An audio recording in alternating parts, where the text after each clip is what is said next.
sahabat kreatif. Nah, hari ini kita mau bahas tentang unsur-unsur kebahasaan dalam artikel ya. Nah, jadi sahabat kreatif, di dalam artikel dia pasti menggunakan penggunaan istilah.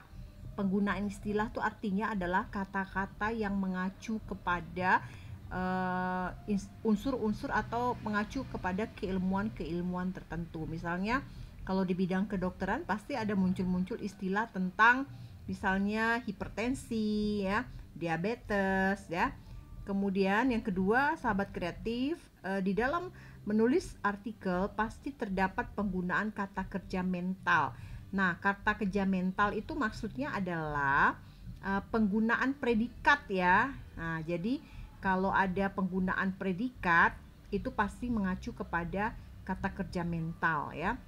Kemudian kata rujukan. Nah, kata rujukan berarti itu adalah kata-kata yang mengacu kepada kata-kata yang sebelumnya ya, kata rujukan itu. Kemudian ada adverbia frequentif. Nah, adverbia frequentif itu artinya adalah keterangan yang mengacu pada kekerapan. Nah, biasanya di situ ada kata-kata jarang-jarang, kadang-kadang, sering ya. Jadi ada kata kekerapan di situ ya.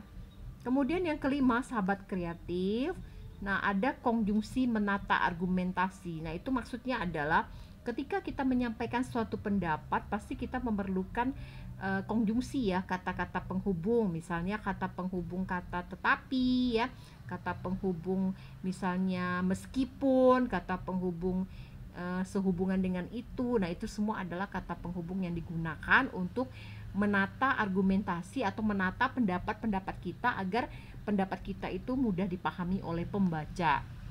Nah, kemudian yang keenam, sahabat kreatif, konjungsi menguatkan argumentasi ya pasti ya, dengan menggunakan pilihan kata hubung yang tepat, argumentasi yang kita sampaikan menjadi lebih baik ya.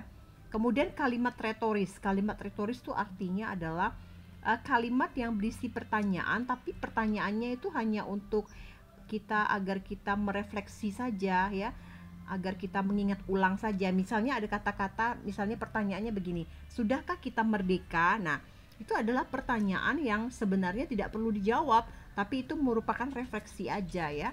Nah, adakah di antara kita yang ingin hidupnya miskin? Nah, kan gitu. Adakah di antara kita yang tidak mau kaya? Nah, itu sebenarnya adalah pertanyaan-pertanyaan retoris atau kalimat-kalimat retoris yang hanya memancing pembaca agar mereka berpikir ya. Kemudian konjungsi kausalitas. Nah, konjungsi kausalitas itu maksudnya adalah di dalam kalimat terdapat adanya sebab akibat. Nah, biasanya kalimatnya terdapat kata akibat. Nah, itu ya. Kemudian sahabat kreatif yang ke-9 adalah konjungsi konsekuensi. Nah, biasanya kalau konjungsi konsekuensi itu ada kata penghubung jika maka. Nah, ada konsekuensinya. Kalau melakukan hal ini maka akibat konsekuensinya seperti ini. Nah, demikian ya sahabat kreatif. Nanti kita mau coba lagi latihan soal ya, latihan menganalisis kebahasaan ya suatu bacaan. Ayo kita lihat sahabat kreatif bacaannya. Nah, yang bacaannya tentang ini ya, tentang coronavirus ya, tentang akhir-akhir ini dunia dihebohkan dengan infeksi virus baru yang bernama coronavirus. Banyak korban yang meninggal akibat virus ini karena gagal nafas. Vaksin dan pengobatan yang spesifik belum ditemukan untuk mengobati infeksi virus ini. Namun, tahukah Anda bahwa penyebaran virus tersebut dapat dicegah dengan tindakan mudah seperti mencuci tangan? Apakah Anda mengetahui kapan dan cara mencuci tangan yang benar? Simaklah artikel berikut ini untuk dapat mencegah tak hanya infeksi coronavirus, namun penyakit-penyakit menular lainnya. Coronavirus atau Coronavirus Disease 2019 COVID-19 merupakan sebuah virus baru yang menyebabkan gangguan pada sistem pernapasan pada manusia dan dapat menular antar sesama manusia. Virus ini ditemukan pertama kali pada sebuah tempat di Cina bernama Wuhan. Hingga 22 Maret 2020, terdapat 292.142 kasus terkonfirmasi dan dari berbagai negara, termasuk Cina, Singapura, Malaysia, Jepang, Vietnam, Australia, hingga Perancis, Amerika Serikat, dan Indonesia. Gejala dari virus ini dapat berupa demam, batuk, dan sesak napas. Jika kalian mengalami gejala tersebut, khususnya bagi yang dalam waktu dekat memiliki kontak dengan seseorang yang baru kembali dari Cina atau seseorang yang baru berpergian dari luar negeri, harap periksalah diri Anda ke fasilitas kesehatan terdekat. Seseorang dapat ditularkan coronavirus melalui droplet dari saluran pernapasan yang diproduksi saat orang terinfeksi batuk atau bersin, mirip dengan cara influenza atau virus saluran pernapasan lainnya menular. Proses penularan dapat diteruskan bila seseorang menyentuh objek yang terdapat droplet virus tersebut, kemudian menyentuh mulut, wajah, atau mata sendiri, atau bahkan orang lain. Maka penting untuk kita menjaga kebersihan. Salah satunya yaitu dengan mencuci tangan. Mencuci tangan terlihat mudah dan sering diremehkan hingga dilupakan.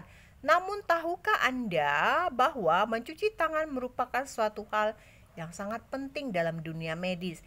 Hingga Perserikatan Bangsa-Bangsa PBB membuat sebuah kampanye global untuk menyatakan setiap tanggal 15 Oktober adalah Hari Cuci Tangan Pakai Sabun Sedunia atau HCTPS. Begitu banyak penyakit yang dapat ditularkan seperti penyakit saluran pernapasan, diare, infeksi, cacing, dan penyakit kulit. Dengan hanya mencuci tangan, tingkat infeksi saluran pernapasan dapat menurun hingga 16-25%. Lalu, kapan waktu yang tepat untuk kita perlu mencuci tangan? Menurut Center for Disease Control and Prevention (CDC) dan Kementerian Kesehatan, berikut adalah saat-saat kita perlu mencuci tangan. Sebelum, saat, dan sesudah menyiapkan makanan, sebelum dan setelah makan, sebelum menyusui bayi, sebelum dan setelah mengasuh seseorang yang sakit di rumah, setelah buang air, setelah batuk atau bersin, setelah menyentuh sampah, setelah beraktivitas seperti mengetik, menyentuh uang, hewan, atau binatang berkebun ya. Setelah mengetahui waktu yang tepat untuk mencuci tangan, Anda juga perlu mengetahui langkah-langkah yang tepat untuk mencuci tangan dengan benar. Menurut Kementerian Kesehatan, mencuci tangan terbagi dalam 5 langkah. 1. Basahi seluruh tangan dengan air bersih yang mengalir. 2. Ambil dan gosok sabun ke daerah telapak punggung tangan dan sela-sela jari. Bersihkan bagian bawah kuku. 3. Bilas tangan dengan air bersih yang mengalir. 4. Keringkan tangan dengan handuk atau tisu atau dengan cara diangin-anginkan. Dianjurkan untuk mencuci tangan selama 20 detik atau lebih mudah dengan menyanyikan lagu selamat ulang tahun sebanyak 2 kali. Bila tidak terdapat sabun dan air mengalir, dapat menggunakan hand sanitizer dengan kandungan alkohol minimal 60%. Tidak sulit bukan? Dengan melakukan hal yang mudah ini, Anda dapat mencegah infeksi virus pada diri sendiri, orang sekitar, dan bahkan komunitas seperti keluarga dan tempat kerja. Setiap hari Anda beraktivitas, ingatlah untuk selalu mencuci tangan pada saat yang tepat dengan benar sehingga Anda terhindar dari infeksi virus. Nah, sahabat kreatif, berdasarkan artikel opini tersebut, mari kita temukan ya unsur kebahasaannya. Nah, yang pertama ya, unsur-unsur kebahasaannya. Terdapat penggunaan istilah ya. Jadi penggunaan istilah itu merupakan kata-kata yang mengacu kepada ilmu-ilmu tertentu ya. Pasti di sini berhubungan dengan ilmu kedokteran ya. Nah, medis ya. Akhir-akhir ini dunia dihebohkan dengan infeksi virus baru yang bernama coronavirus. Nah, coronavirus itu adalah istilah ya, virus juga istilah. Kemudian vaksin dan pengobatan spesifik belum ditemukan untuk mengobati infeksi virus ini. Nah, ada kata vaksin ya, spesifik mengobati infeksi virus ini. Kemudian yang ketiga, hingga 22 Maret 2020 terdapat kasus terkonfirmasi dari berbagai negara termasuk Cina, Singapura, Malaysia, Prancis, Amerika Serikat, dan ada kata terkonfirmasi ya. Kemudian yang keempat, seseorang dapat ditularkan, ada kata coronavirus, kemudian ada kata droplet ya, kemudian ada kata influenza ya, kemudian ada kata infeksi ya, itu mengarah kepada dunia medis. Kemudian yang terakhir ada kata-kata membuat sebuah kampanye global. Nah, sahabat kreatif itu dari segi penggunaan istilah-istilah kedokteran ya yang lebih banyak dipakai. Kemudian penggunaan kata kerja mental. Tadi kita sudah belajar ya, kata kerja mental itu adalah predikatnya. Kita cari predikatnya ya. Hal yang dilakukan oleh subjek ya. Apakah Anda mengetahui kapan dan cara mencuci tangan yang benar? Berarti predikatnya adalah mencuci tangan ya. Kemudian yang kedua, simaklah artikel berikut ini untuk dapat mencegah. Berarti mencegah itu adalah kata kerja mental ya. Yang ketiga adalah merupakan, kemudian menyebabkan. Nah, itu merupakan kata kerja mental. Predikat ya, karena itu predikat. Kemudian kata rujukan sahabat kreatif. Kata rujukan itu adalah kata yang mengacu pada kata-kata sebelumnya. Nah, menurut Center, nah itu kan menurut Center for Disease Control dan Preventive, itu kan berarti mengacu kepada pendapatnya ini ya tadi ya, Center for Disease Control dan Preventive dan Kementerian Kesehatan. Nah, menurut itu ada kata rujukan. Kemudian mencuci tangan mungkin terlibat mudah dan sering diremehkan hingga dilupakan. Ya, mungkin terlihat berarti mengacu kepada yang sebelumnya ya. Anda beraktivitas, ingatlah untuk selalu mencuci tangan pada saat yang tepat. Oh, ini bukan. Kata rujukan itu tadi lebih mengarah kepada itu ya, kata acuan. Nah, sekarang adverbia frekuentif. Kalau adverbia frekuentif ini artinya adalah keterangan yang mengacu kepada keseringan ya. Keseringan ya.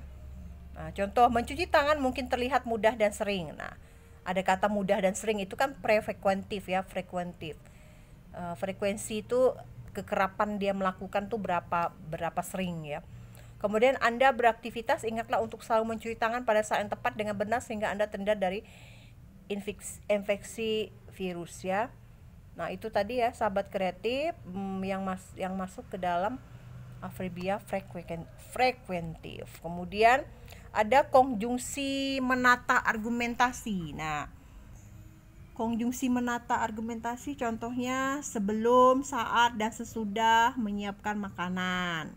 Nah, itu kan mengacu kepada itu ya, konjungsi waktu. Sebelum dan setelah makan. Nah, itu kan konjungsi yang digunakan untuk menyampaikan argumentasi. Sebelum menyusui bayi, sebelum dan setelah mengasuh seseorang yang sakit, setelah buang air, setelah batuk atau bersin, setelah menyentuh, setelah beraktivitas ya. Kemudian konjungsi menguatkan argumentasi. Nah, konjungsi berarti kata sambung ya. Dengan kita menggunakan kata sambung, kita membuat pendapat kita menjadi lebih mudah dipahami. Misalnya, tidak sulit bukan? Nah, dengan melakukan hal yang mudah, Anda dapat mencegah infeksi virus pada diri sendiri, orang sekitar, dan bahkan komunitas seperti keluarga dan tempat kerja. Di mana konjungsinya ada kata dengan melakukan hal yang mudah ini, nah pada diri sendiri dan bahkan ya, itu merupakan konjungsi yang menguatkan argumentasi, bahkan ya menguatkan dia kan, sehingga argumentasi kita menjadi kuat ya. Kemudian kalimat retoris ya. Tidak sulit bukan? Nah, itu kan suatu pertanyaan tapi bukan untuk membutuhkan jawaban ya, tapi pertanyaan yang pada dasarnya untuk membuat pembaca itu berpikir saja ya. Tidak sulit bukan? Dengan melakukan hal yang mudah ini, Anda dapat mencegah infeksi virus pada diri sendiri, orang sekitar, dan bahkan komunitas seperti keluarga dan tempat kerja. Nah, sahabat kreatif, kemudian konjungsi kausalitas. Kausalitas tadi sebab akibat ya, berarti ada akibat ya.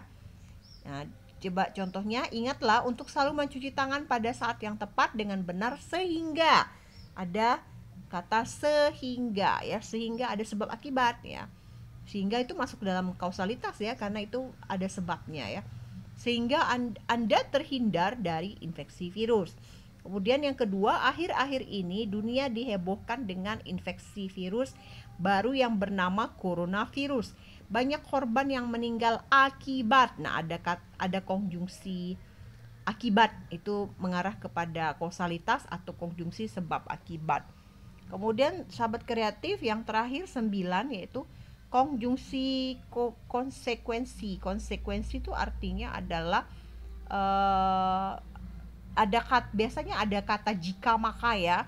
Konsekuensi itu artinya adalah dampak yang terjadi jika dia melakukan sesuatu hal. Nah, jika ada kata jika ya, ciri-cirinya.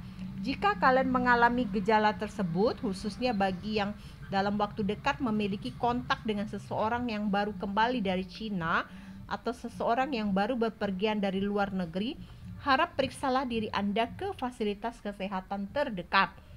Nah, itu kan ada kata jika ya. Mencuci tangan mungkin terlihat mudah dan sering diremehkan hingga dilupakan ya.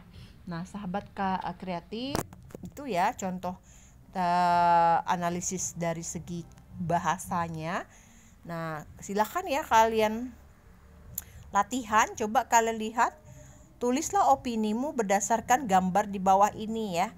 Kalian pilih salah satu gambar ya di bawah ini, kemudian kaitkan ya gambar tersebut dengan pengetahuan yang telah kamu miliki. Oke ya. Misalnya kalian memilih gambar satu, nah kalian buatlah opininya ya, buatlah artikel kalian ya dengan judul sesuai dengan gambar. Atau kalian mau pilih gambar 2, gambar 3, gambar 4 ya. Silakan ya. Oke, sahabat kreatif, mari kita latihan membuat artikel. Sampai jumpa, salam sehat.